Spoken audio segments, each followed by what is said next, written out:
Now, President Trump's FBI is racking up win after win under Director Kash Patel and his leadership. Earlier today, the Bureau did announce the overseas capture of an alleged $547 million Medicare scammer.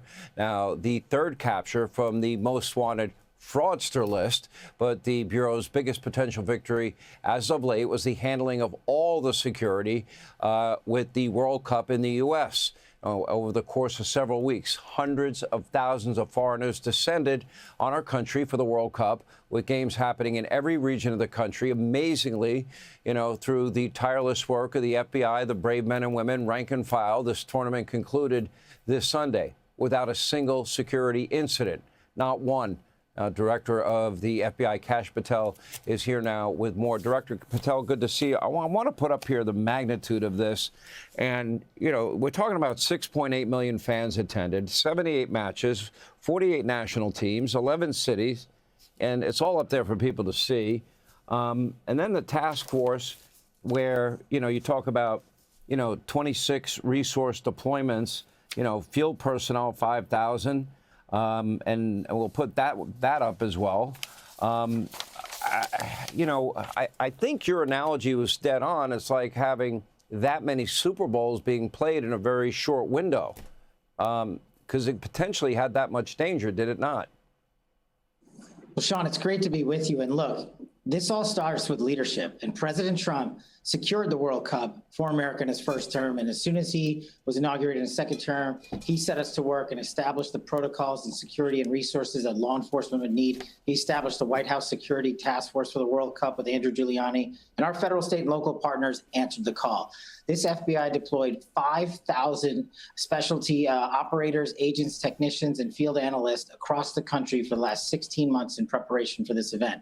And the best analogy I can give folks at home is, think about it. We do one Super Bowl a year, big security event. Sometimes the president goes, sometimes not. We did 78 Super Bowls in 38 days. And the way we prepared for this, Sean, was we had 250,000 Americans go to the Milan Olympics, 0 security incidences. We had 2 F1 races in America, 0 significant security incidences. We had the Club World Cup last year, 32 matches, 0 security incidences. And this year, 78 matches in 11 host venues, along with 40 base camps where the team stayed throughout the duration of the World Cup. We saw 6.8 million fans, shattering the previous FIFA world record, because the men and women of the FBI stood up their operational centers across the country and delivered for the American people. And maybe most exceptionally is our work on the drone programs to counter unarmed aerial pilots.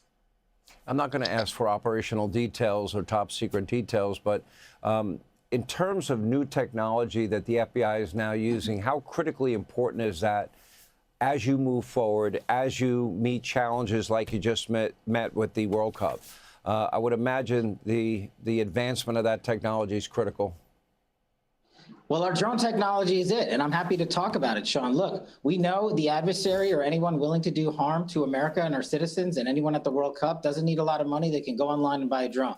So what did the FBI do thanks to President Trump?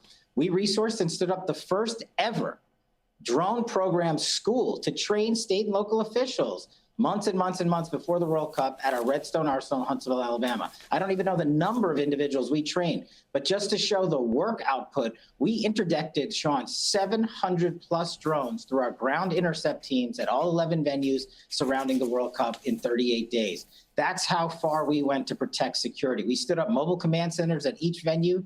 We deployed tactical operators, SWAT, bomb technicians. We had mobile command centers. And maybe most importantly, too, Sean, we had 2 things that the world didn't see. We had a JOC, a Joint Operations Center, that we utilized our lessons learned from Milan, and I stood that up in headquarters where the interagency was there 24/7. We had the International Police Cooperation Center, Sean. We flew in police officers from every nation across the world that was participating in this World Cup because of their unique knowledge for their soccer teams, and they embedded with us, and we gave them a home in Northern Virginia for the last 2 months. And of course, the International Coordination Center, the Intelligence Center, we allowed the interagency of the government, along with our White House task force partners, DHS, FEMA, FAA, U.S. Secret Service, you name it, they were all there, ATF, DOJ, all embedded with us, sharing lifetime intelligence. And we cut over 100 intelligence reports, the largest dissemination for a World Cup ever. And just again, to capitalize what we did this from coast to coast, The men and women of the FBI did not sleep. They delivered the safest and most secure World Cup in history. And Sean, this was the largest sporting event in human history and the largest deployment of FBI for a durational period ever. Director, let me ask you about the $547 million in Medicare fraud that these, fugitive overseas, most wanted fraudster list. Then I look at, Scott Besson finding out that, so many people either here illegally or dead are getting paid, government benefits. Then you talk to Dr. Oz. He thinks it could be in the hundreds of billions of dollars, the amount of fraud that's going on. A report came out on New York State, and they have, quadrupled in just a couple of years the amount of money that they are spending or getting from the federal government for health care there. There's no way that you can, in my mind, the math doesn't work, that they can legitimize that. Look, President Trump and Vice President Vance stood up the task force against fraud, and the FBI is leading out on that initiative thanks to their resourcing and support, and thanks to your great coverage. Sean, just think about this.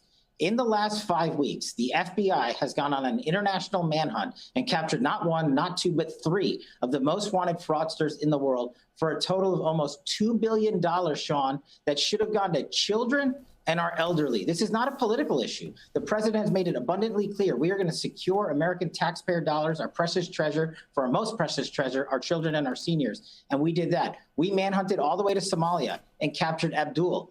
We manhunted all the way to the Philippines and captured Kimball. And then we manhunted all the way to the Middle East and worked with our international partners and brought back Satari, who you just referenced, who was alone responsible for $547 million in fraud that was supposed to go to seniors. This FBI embedded, partnering with our great federal partners and our state and local partners, and thanks to President Trump's engagement on the global scale, partnerships around the world have never been better, which is why we are able to bring these fugitives back who have been on the run for years to America to face justice. And Sean, the FBI does all foreign transfer of custodies. We call them FTOCs. We send special assets out across the world to secure and apprehend these individuals. Sean, in the last 30 days, 27 FTOCs have been executed by this FBI. That means 27 fugitives, not just fraudsters, gang members, rapists, murderers, terrorists, narco traffickers have all been brought back to the United States. And under President Trump, Sean, that is a record for the FBI, and that is just 1 month. Well done. I'm glad you were able to successfully, and the many rank and file were able to successfully keep Americans safe, that you're finding this fraud. I don't think you get enough credit. I think that's a lot of pressure for one director. We appreciate you sharing that with us, Director Patel. All right, thanks for watching. Check out my new podcast, Hanging Out with me, Sean Hannity. The big interviews, the debates you won't get anywhere else. Like and subscribe for new episodes every Tuesday and Thursday.